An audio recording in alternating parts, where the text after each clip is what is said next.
I am powerful. I am powerful. Louder. I am powerful. I am powerful. I am powerful. I am powerful. Well, hello. Welcome to the podcast once again, where we interview powerful people that do powerful things. And today I have a guest, a special guest. His name is Jim. Jim, please introduce yourself to the world. Hi, Julio. Well, my name is Jim Marshall, and I am the discoverer of hitherto unknown natural phenomena, which greatly aid in the understanding of people, from which I created a revolutionary practical philosophic system called Septimics, and published it in the book, Septimics, Hierarchies of Human Phenomena. Oh, okay. That's beautiful. It's about humans. I love humans, right? When I looked at your profile, I found polymathic. Yes. I'm going to be honest with you. I never heard of that word. I don't know what it is. Can you explain that a little bit? Okay, so a polymath is a person who is learned in multiple disparate subjects. Oh. Historical examples, famous historical examples would include Thomas Jefferson and Erasmus. The reason, and to be more specific about it, I'm a polymathic intellectual whose areas of expertise include psychology, philosophy, theology, parapsychology, science, engineering, mathematics, law, literature, history, metaphysics, military science, political science, physical culture, education, human potential, organization, and music. And I hold a Bachelor of Science cum laude from City University of New York. Woo! Love education. That's a lot of stuff. Can you fix cars too? No, I'm just joking. That is a lot of... Okay, so what brings all of those things together that we made a word for it? I'm just curious. What is the common theme within all those skills? Well, let me put it this way. In my mind, it's all one thing. Yeah, I can see that. And what is that one thing?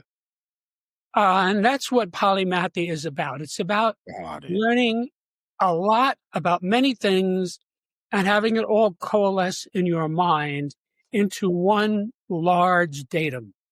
So when I look at the world, I look at it through all of that as a unit, as a unitary lens. Wow. So, and it's all with humans, right? It all involves the human behavior. Well, I mean, yeah. I mean, you know, the science and the engineering and the mathematics, you could say that's not necessarily, Got it. Yep. not necessarily humans. I started out as a hard science guy. Got it.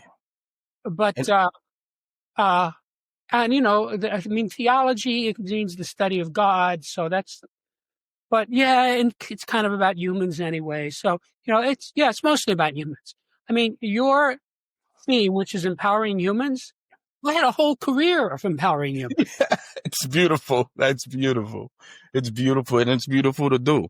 And let me, was it a decision to go into all of these fields or to learn about all of these fields, or is this something that you naturally fell into one after the other? Because it's a lot. I'm just very curious. Yes. I like that. I like people that do Let me those things. explain it this way. I have no memory of a time when I was not intensely interested in learning everything taught in every university. Now, of course, that's impossible because nobody could live that long. But the impulse was always there, and it still is. I was one of those irritating little kids who wanted to know about everything. How does the refrigerator work? Oh, you're the kid. How does the car work?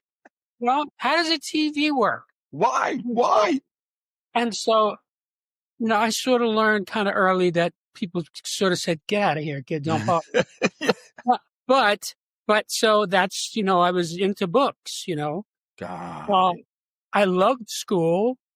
In fact, I can still remember the exact moment when I first discovered that some children didn't like school. Yes. That was a shock to me.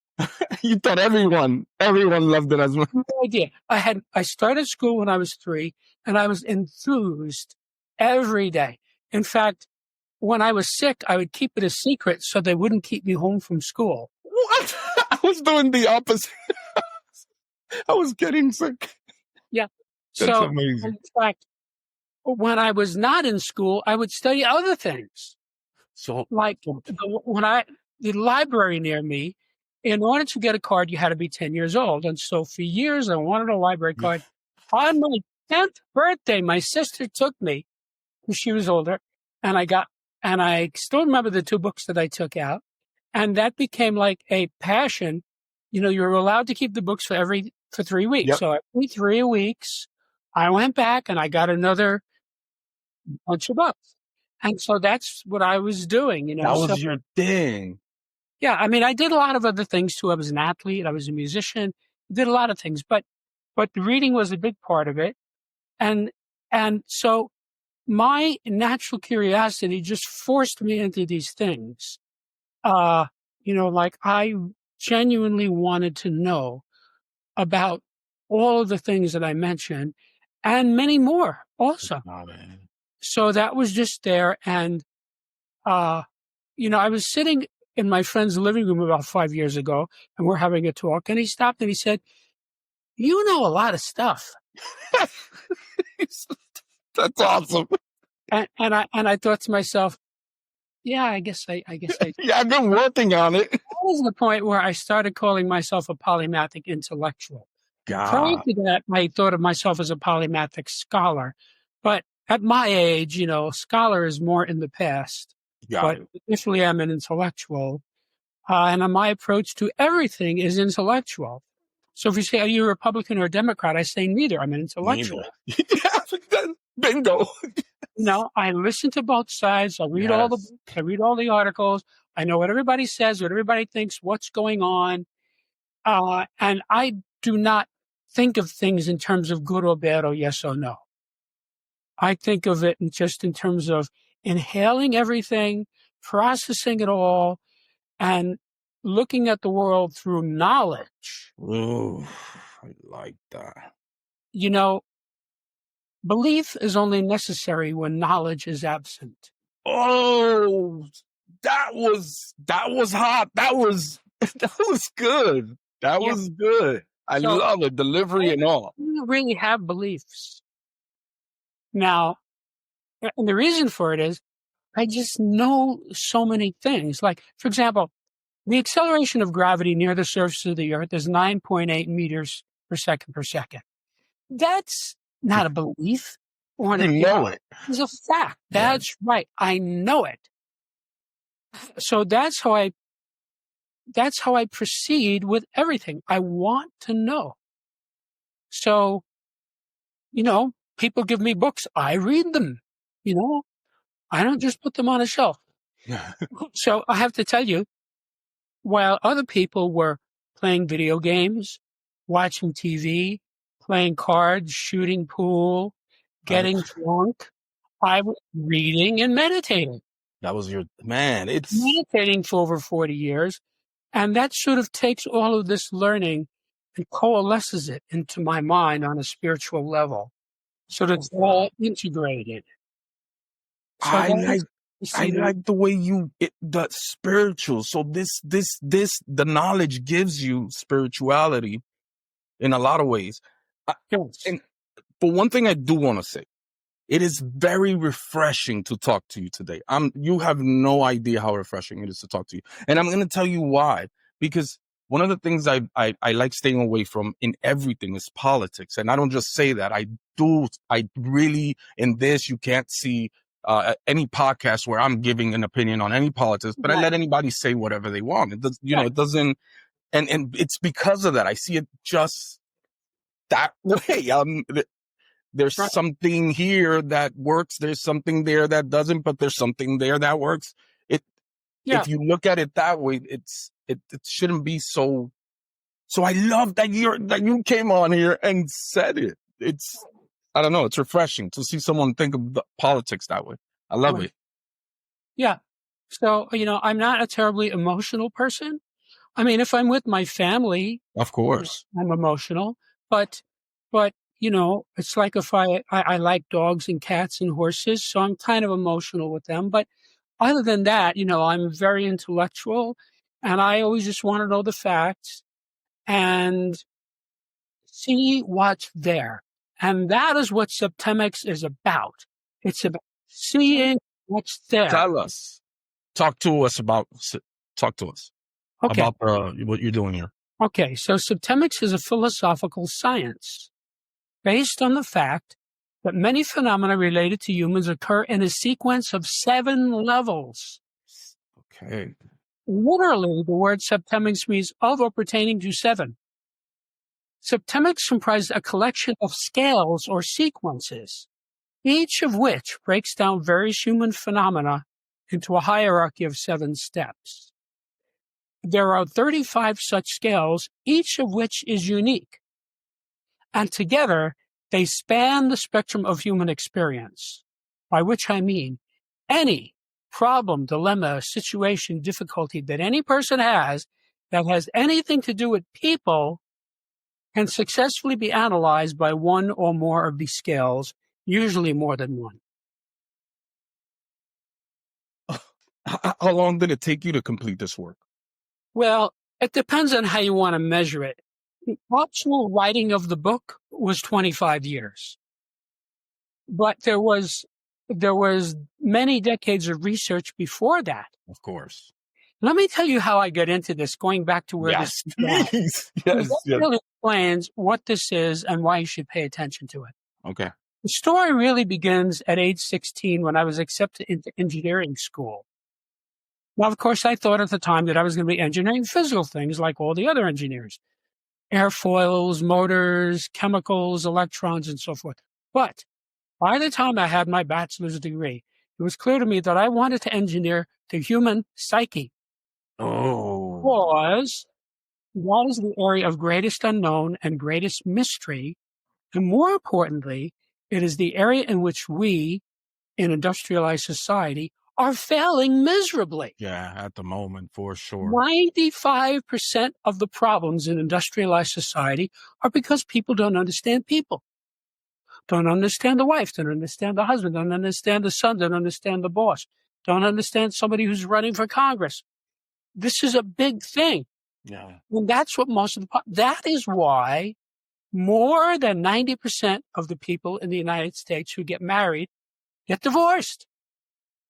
They clearly did not understand this person, or they wouldn't have made that mistake.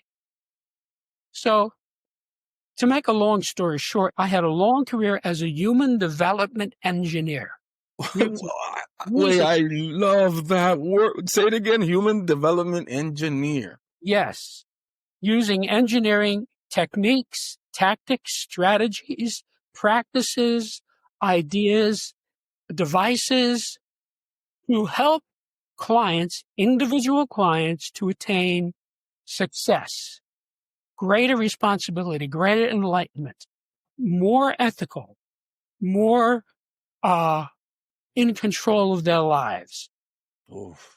And so people would come to me and I would use these techniques. They had no idea what I was doing, and I would help them. It would work. It would work. Right. So I started to notice as I was working with my clients that, of course, they all got better as a result of what we did. But I started to notice incidentally that I could predict the outcome of the session. While you were in the session, or yes, before it happened, I could predict it. What? Yes. So we're pretty much predictable in a lot of ways, right? To be able to predict it. And what you're saying is that you can actually engineer the human experience. Like you Right. can have all that control. Okay. So tell me more. Okay. So I never told anyone that I could predict the outcome of the session. Okay. But So you didn't tell them that was going, of course. I yeah. never told That would anyone. change you. Right. But I made notes Got it. about what I observed. And as the decades roll by, it became obvious to me that the client would be at a specific level on a specific scale that I had previously observed and written down. And as a result of our interaction, he would go to the next level up on that scale. No way. Now, that happened thousands and thousands of times. Sometimes it would happen 4, 5, 6 times in the same session. Every time this happened, it verified my hypothesis because the clients knew nothing about. You weren't affecting what was going on at all. They didn't know you were doing. Oh my That's goodness. right. They didn't know what I was writing down. They didn't know what I was observing. All they knew is they came to me with some unwanted condition or some problem, and I helped them overcome it. That's all they knew. And they were happy about it.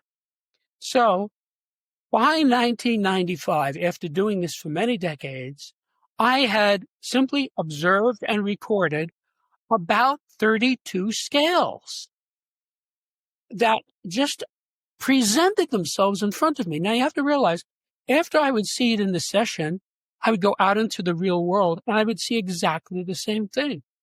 You know, I'd go to a party, I'd talk to some girl and I'd say, this girl's at the same level of this. Wait. That's kind of horrible. You're not able to just be in the moment with the girl. Well, You're no, going, but I know it's real. It's a joke. it enhanced my understanding. That's Yeah. all. So, around that same time, I was pondering a difficult client. And I had this 6-level scale that I have been using for decades that I knew was correct from thousands of experiences of using it. Now, one day I realized that this client was at a level on that scale that I had not previously observed. Ooh. In other words, this 6-level scale had a 7th level that I hadn't seen yet. So as soon as I saw what this level was, it was obvious to me immediately where to insert it in the scale. That was not a question. Of course. And as soon as I inserted the 7th level into the 6th level scale, that scale at that moment manifested mathematically. What? Now, let me tell you what I mean by that. The whole point of math is you start with a formula or an equation and you coax data out of it. You get it to tell you something else. That is how Einstein found E equals mc squared. Everybody in the math and physics community knows what steps he did because he told us, right? That's right. And at the end, we got E equals mc squared. He said, whoa, E equals mc squared. That's big. So when you have data present themselves to you like that spontaneously, that is a mathematical manifestation. Got it. Well, I have to tell you that I took 26 semesters of math and loved every minute of it. I love math. I think in math. It's a real thing to me. I see it when it occurs. So I looked at this, and this scale at that moment went from being a line, which is what a scale is, to a plane, meaning a whole body of data. It means woof. It was a plane. And there were all of these interlocking, intersecting mathematical facts that interlocked on the scale.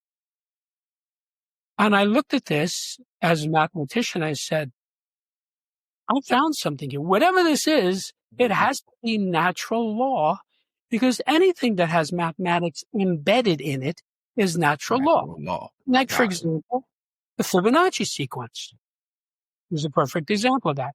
So then I said, whoa, I wonder how many of these other scales that I have are also 7-level scales that had not been developed all the way.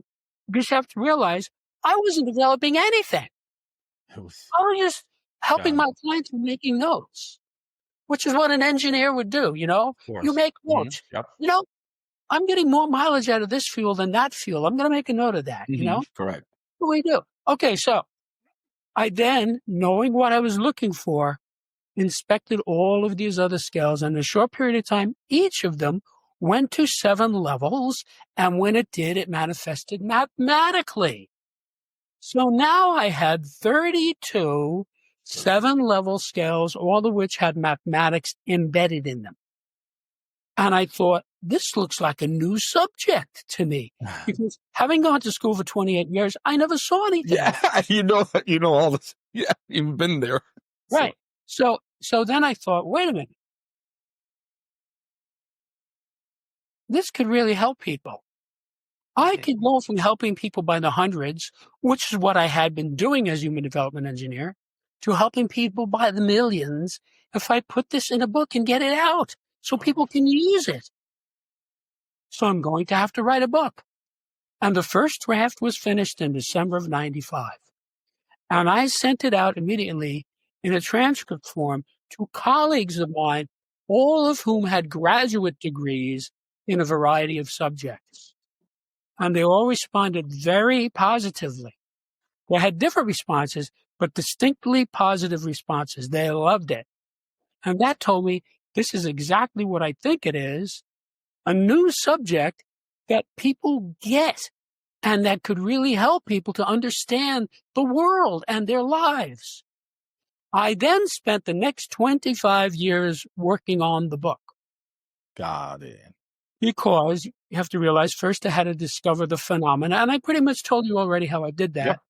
Although I did find 3 more scales as I was writing the book. Then I had to take that data and I had to use it to craft a workable philosophic system. Now, as an engineer, like every other engineer in the world, I'm only interested in facts and results. Of course. Engineers are not interested in opinions and beliefs. In other words, to engineering, we don't accept opinions or beliefs, only facts and results. So I had to make something that would work all the time for every person who could read English. That took 20 years. And the most time-consuming part of this 25-year period was expressing this in a way that would make sense to the course, yes. Because my intent from the beginning was to give this to the people of Earth so they could use it. So I spent hundreds and hundreds of hours. I literally went word by word. How are people going to interpret this? Is this going to tell them what I really want them to know? And I rewrote the book about 6 times, and eventually I got it down to a point where people were really getting it. Because you have to realize, while I was writing it, right, I would write it and I would release it and I would get feedback, and I would rewrite it and I would release it. Oh, that was smart. That's a great way to do it. As I was getting this feedback, I was seeing, how people were reacting. Of course. Like a guy would say, "This is great, but have you ever thought of doing this?" I said, "Yeah, that's a good idea." And I put it in there. So after 25 years, I said, I'm not going to live forever. People are getting this. I'm going to publish it. And that was 4 years ago. So for 29 years, I've been watching people get this. They get it. And you know why they get it? It's natural law. Got it. It's already within us. Right.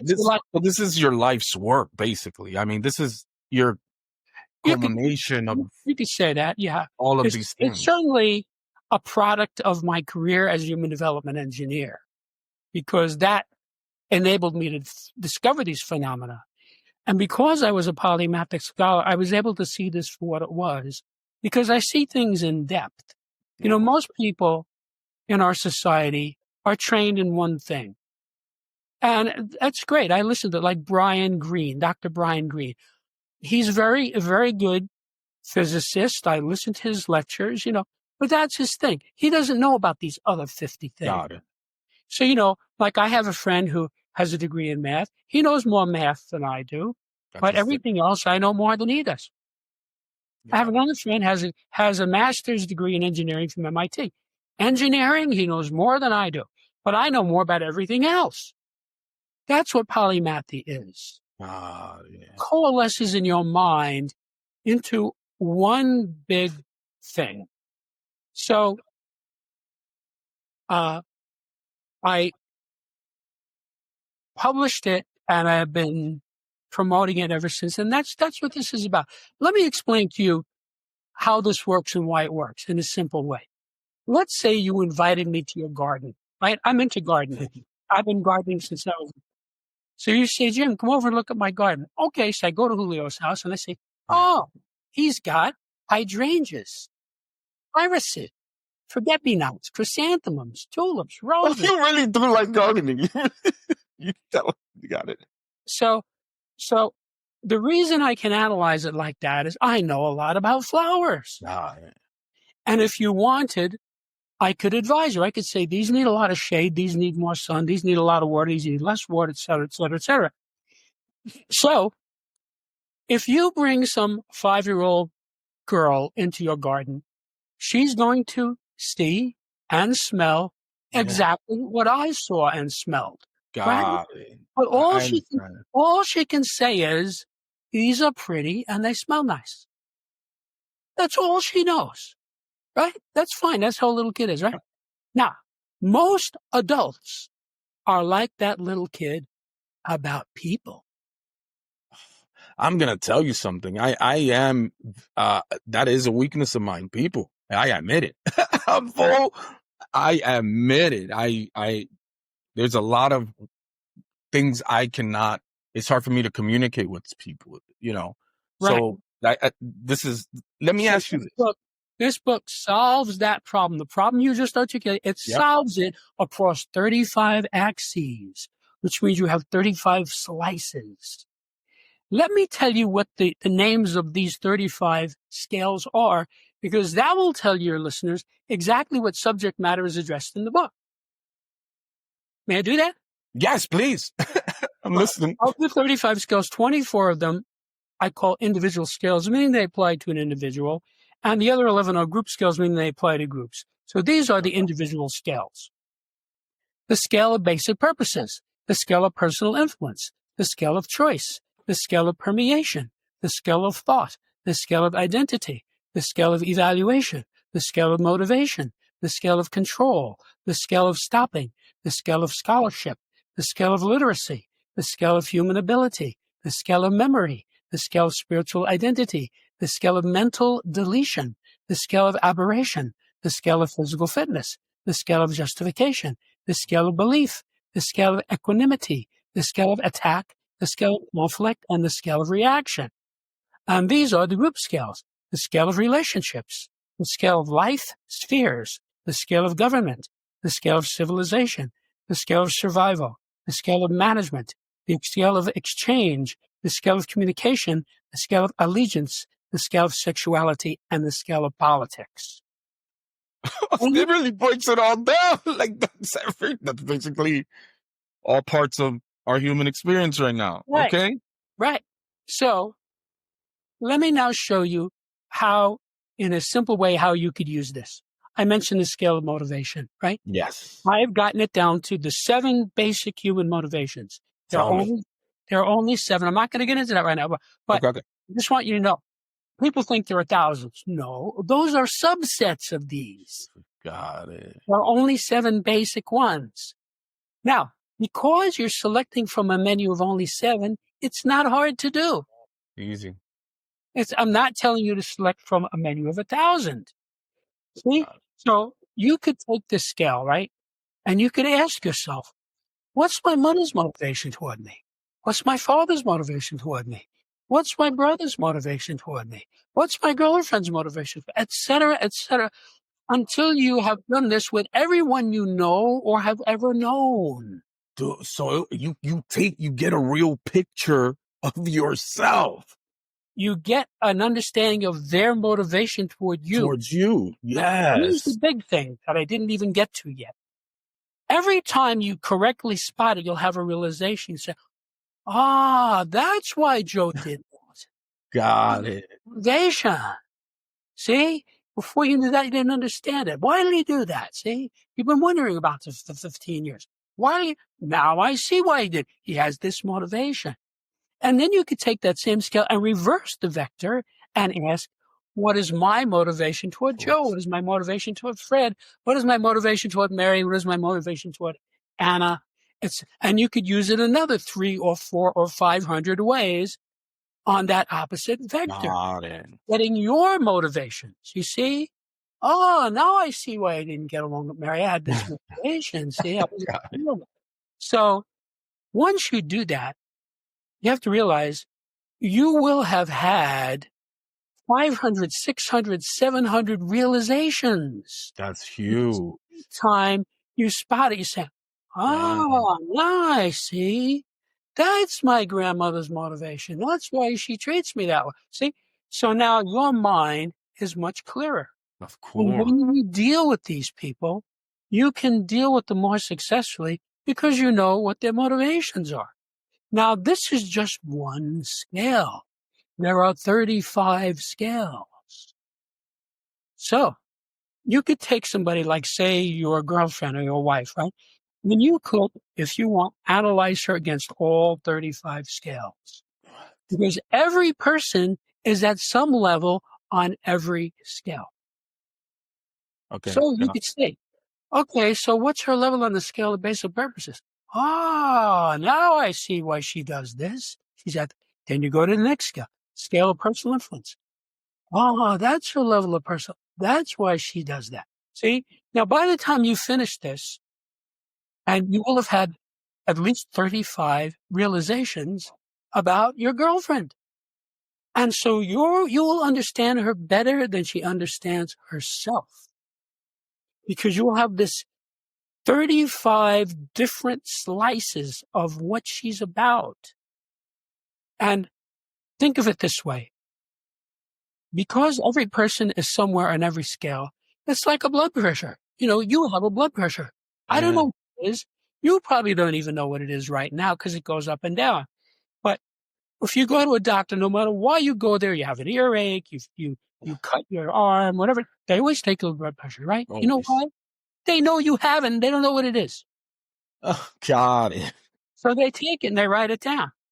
Now, that is what this is like. Of course, 35 absence. So you know that your friend Fred is somewhere on the scale of choice.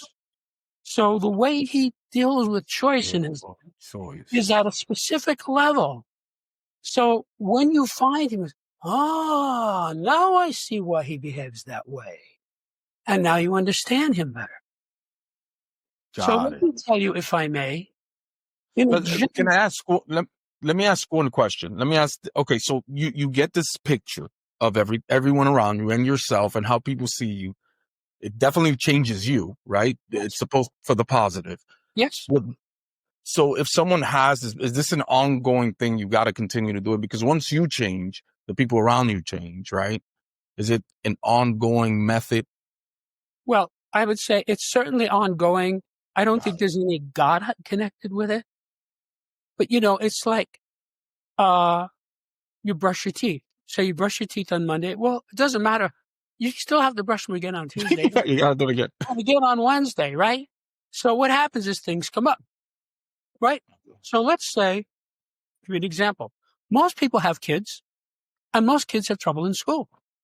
There's a scale of scholarship, which tells you what level you're at, and it tells you how to go up to the next level. So dad sees that Junior is having trouble in school. He says, Junior, let me show you this. He opens the book to the scale of scholarship. Well, Junior's 13. He can read this. He looks at it. He says, you mean there's a scale of scholarship? Dad says, yes. Where are you on the scale?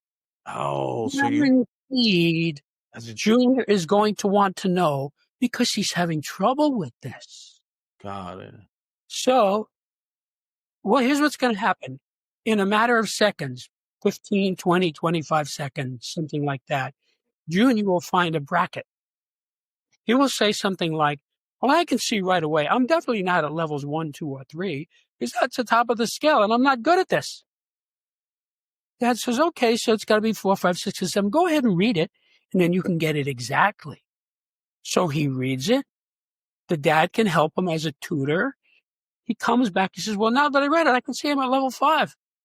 That's near the bottom of the scale. That's not so good. No wonder I'm having trouble in school. That explains X, Y, and Z. See, he's having realization. And Dad says, well, we could move you up to level 4 and then you will be a better student. You can? Yes, it tells you in the book how to do that.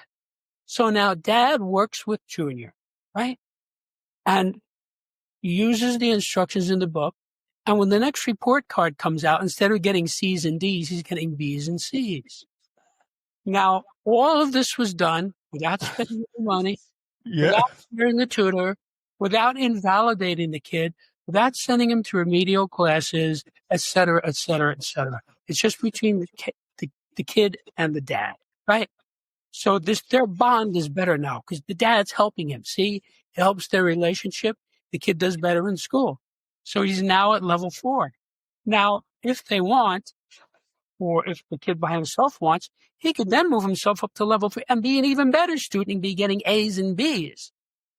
So that's like one little tiny vignette of how this. And in career, this is good for the career. Can someone use this in their careers? Can you give an example of that?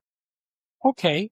Can you be more specific about what the example to be? A job. I'm having problems getting along with the people at my job. That's a big one. Okay, so what I would say is if you're having trouble getting along with the people at your job, start spotting them on these scales. Yeah.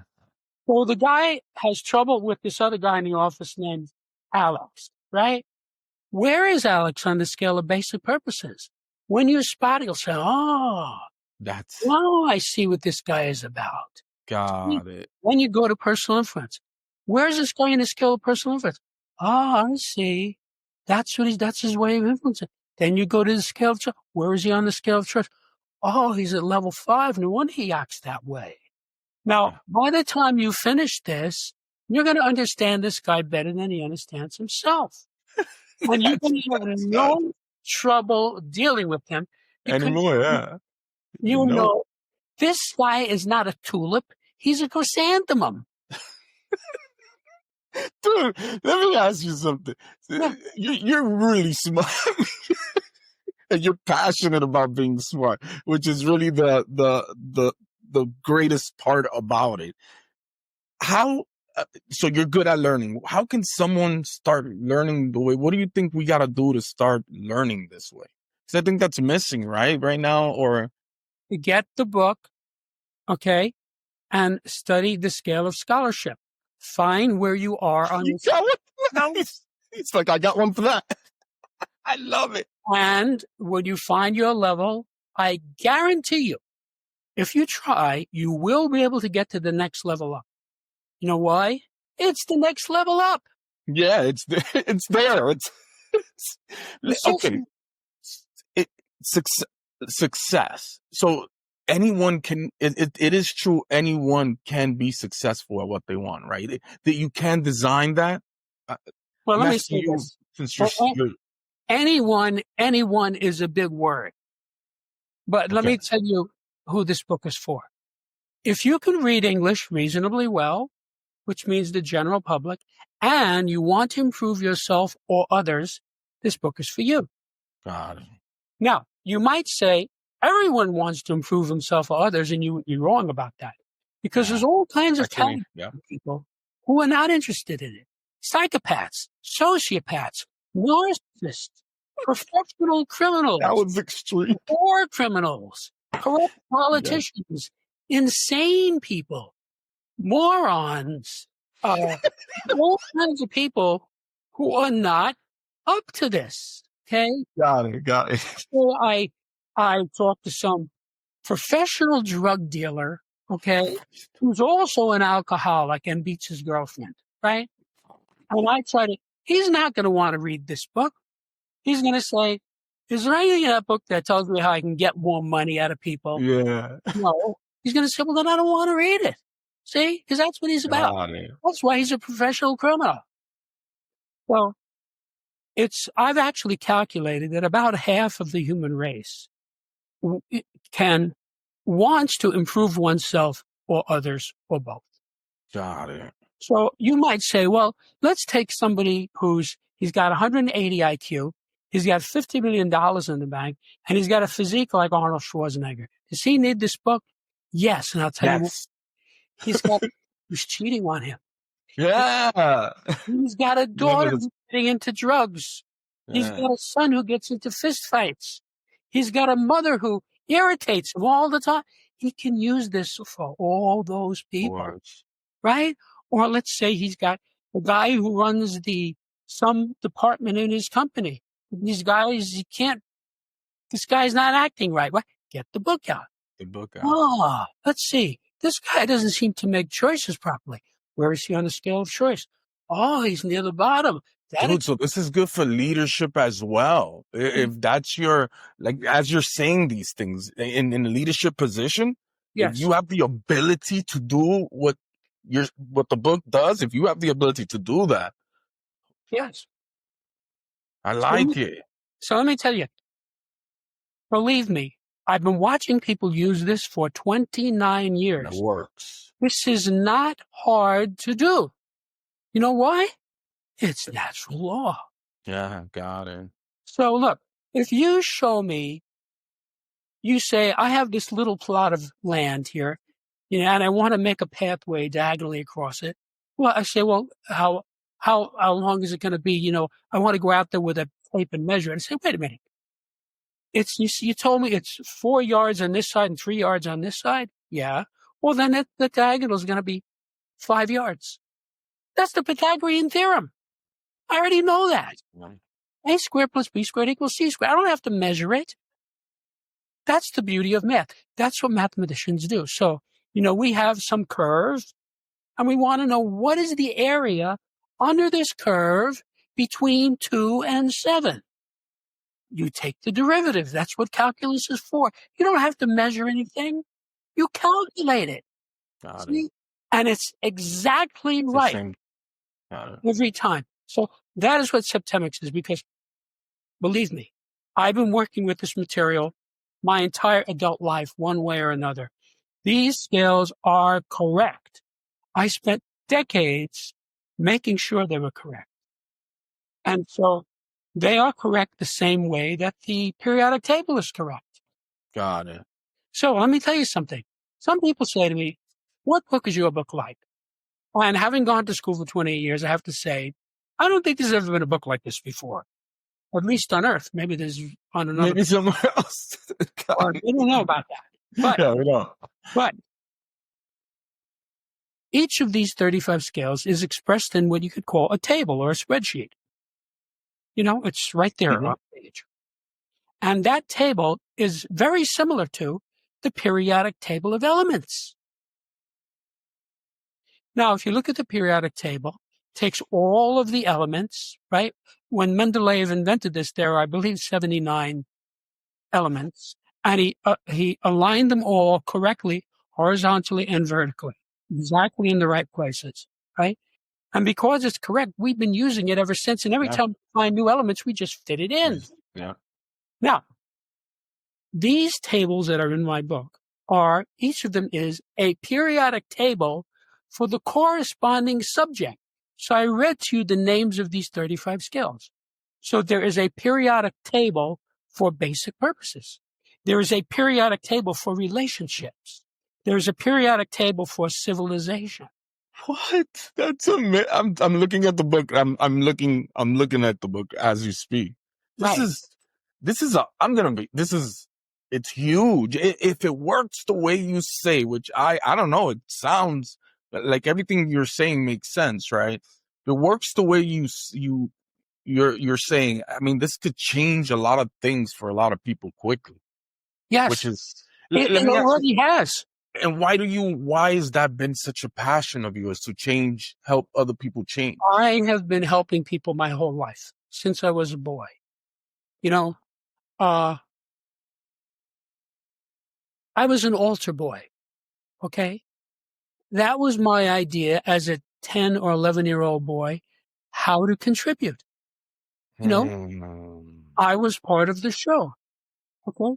So I served mass thousands of times. Okay. So that was my way. But I did other things too, like I would collect coupons for the church, Nice. So we're talking about the mind of an 11-year-old, right? Yeah. So as I got older, I mean, by the time I was 14, I was tutoring people. Oh, hey. So teaching, I had a full career, 40 years of helping people. By teaching. So teaching is your way of contributing to this world. Well, that's part of it. I mean, what I did as a human development engineer, part of it is teaching, but part of it is other things too, but that gets into another whole subject. Of course. But I worked out a system where I could pretty much handle anything that came in from anybody. Anything. Yeah, anything. So one guy would say, like I had a client who was an alcoholic. Great guy, made a lot of money, had a wonderful fun, but he drank too much. Can you help me? Yes. So we would get in, but now I see why I'm drinking all this stuff. Got See? it. And that reduces the problem. Of course. So I did this, and many of my clients would stay with me for years and years, and we would just kept covering more and covering more and covering more, because as you get through this thing, then this thing comes up. Of course. Yeah, So geez. like, guy And you says, see things now that different. I'm drinking, I'm remembering that I Yeah. had a lot of trouble in school. Could So you then it help me with becomes, that? Yes. See? So basically what I did is I used Socratic dialogue aided by biofeedback. Ooh. A very sophisticated use of Socratic dialogue and a very sophisticated use of biofeedback. And so I started out with the Socratic dialogue, but then as I got better at the biofeedback, it went from being a cart to a rocket ship. So I could help the guy really fast. But that gets into all the electronics, Of course. the body and the mind and the brain and all that. So we don't need to go into that. But all Septimics is what fell out from all of that. I just observed it and wrote it down. Got it. So let me give you an example, right, to see how easy this is to use and how generally applicable it is. Let's say you have a couple that's been dating for 3 years.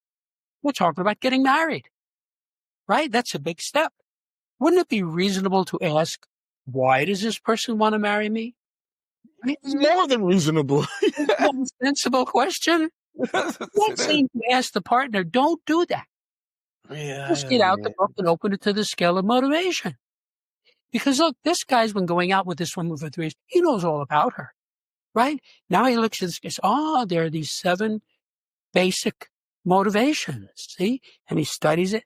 He says, well, now I can see she's motivated. Level 1 on that scale is love.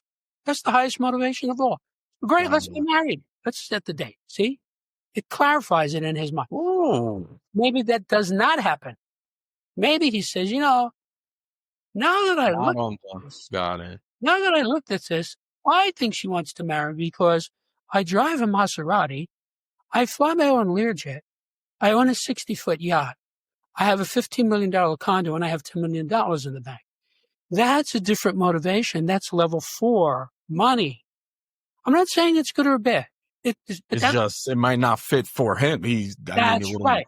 Yeah. Now, what he does with that is up to him. He might say, okay, this is not news. A lot of women want to marry me for my money, but this woman is pretty. I want to do it for this woman. Yeah, got She's it. Smart.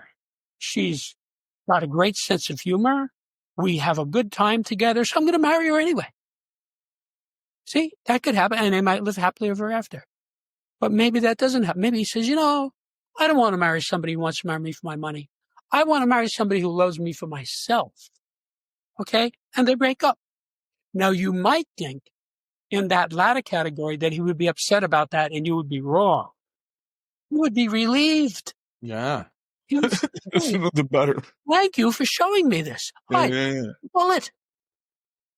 I got out of the situation before I wound up owing this cold digger $15,000 a month in alimony. See? So now he's smarter, he's wiser, and so when he goes to look for the next girl, he knows what he's looking for. Maybe he doesn't tell her right away that he drives a Lamborghini. See? Next time, yeah, he makes sure, got it. So it's awareness. This book will give you awareness of yourself, where you sit in this planet, how others see you. Yourself and others. I don't know. I'm definitely gonna read it. I'm gonna get it and read it because this could be a game changer for a lot of things, mental health, just a lot of things, career, family. I don't know. It could really do something if it works the way it is. Okay, so how can they get your book? Well, you can get it on Amazon, Barnes and Nobles, wherever books are sold. It's not hard to find this book. If you just put the word Septimics into a search engine, you'll get hundreds of responses, including all the people selling the book. Acme Bookstore in Canton, Ohio, So it's not hard to find the book, but you just go to Amazon. That's where a lot of people go. So I'm interested. I'm very interested in this book. Let me tell you, it's very user friendly because I went out of my way to craft these scales so that they wrap around the reader. So the way you experience this, even though it has mathematics embedded in it, I went out of my way to not make it mathematical. So the way you experience it, it's like you hold up a lens to a mirror and you look at yourself through this lens. So you see yourself better. Yeah. Or you hold it up to Mary and you see Mary better. Or not better. Right? But it gives you that answer. Right. Yeah. So when you see it, then you are empowered to make a better decision about how you want to go forward. So I'll give you an actual situation.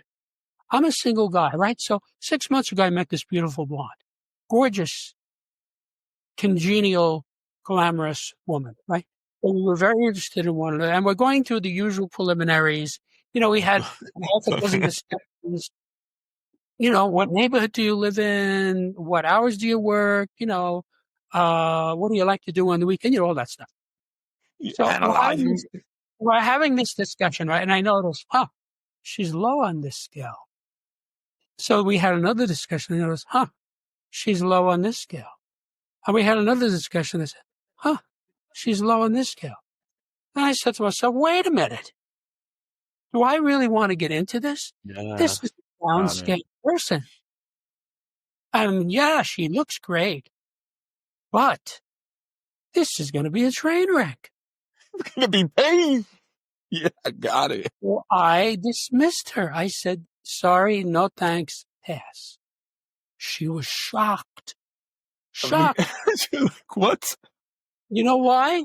She was so beautiful. I was probably the first guy. Yeah. She was probably used to guys just plying her with diamonds and furs, Yeah. Well, so she said to me when I broke up with her, she said, who do you think you are? And I did not say, I'm the guy who knows Septimics. That's anything. Did you give her a copy? No. So she can learn. That's awesome. So you see, I saved myself a lot of waste. I mean, I don't know about you, but I've gone out with a lot of women and found out this is not the one I want. But it usually takes time and pain and money. Costs money. Yeah. A lot of it. So you go out to a restaurant, you spend $100 for a nice dinner, and then you find out that she's not even low on the scale, Got it. So this is really useful. It is useful with the upscale people and with the downscale people. So when I meet a person who's downscale, I just pass. This happens with me online and in 3 dimensions. I can see this guy is at or near the bottom of this scale. Whoa, I'm not going to mess with this. Thank you very much. Have a nice day. Goodbye. But it goes the other way too. So I'll meet somebody. I'll say, this person is high on this scale, high on this scale, high on this scale. This is an upscale person. This is somebody I want in my life. This person is going to be an asset to me. Now, it doesn't mean the person is high in every scale, but you found what would fit your life and will help you. But also, let's say I find that she's a little bit down on this other scale. I'm forewarned about that now. Yeah. So I can just tiptoe around it. But let me ask you, is it hard? That's like, you don't really get to have experience moments. Everything is controlled. Is that hard for you sometimes? Is there anything in your world that you don't want, that you would like to not have control? No. Look. Let's say you go on a date with a girl, right? And while you're on the date, she takes out her works and starts shooting heroin. Oh, dude, you're so what are you going to think about that, right? You're going to say, I'm not getting into this relationship, right? Got it. I love it. It's the same. Or like, I had a girl for once. Gorgeous. She was so beautiful. Everywhere we went, people stared at her. But she was a drunk. Yeah. She would get roaring drunk. she would show up, can't even walk straight, you know? So, you know, that's, whoop, there you go. Yeah. That's not something you want to mess with, right? I went out with her for a long time and I sort of coped with it, you know? Got it. I didn't drink at all, so I sort of did all the driving. But, but anyway, tells you, you know, can I deal with this or not? Do I want to deal with this? Is this what I want? This is what, and it tells you when not to bang your head against a brick wall. Yes. You know? And the time that it saves, like Yes.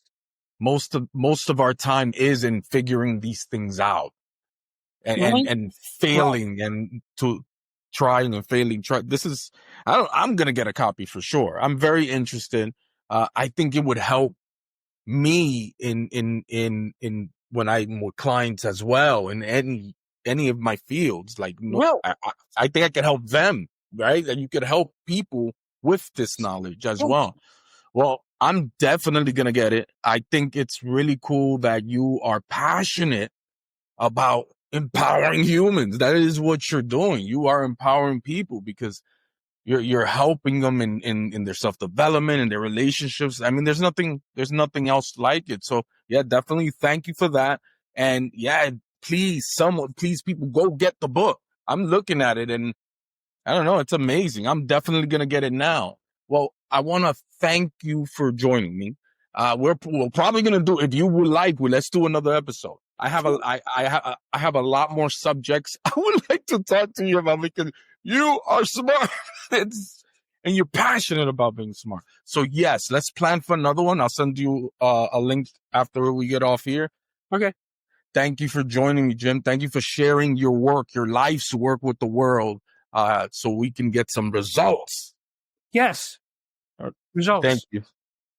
Thanks, Julio. It was great. Read after me.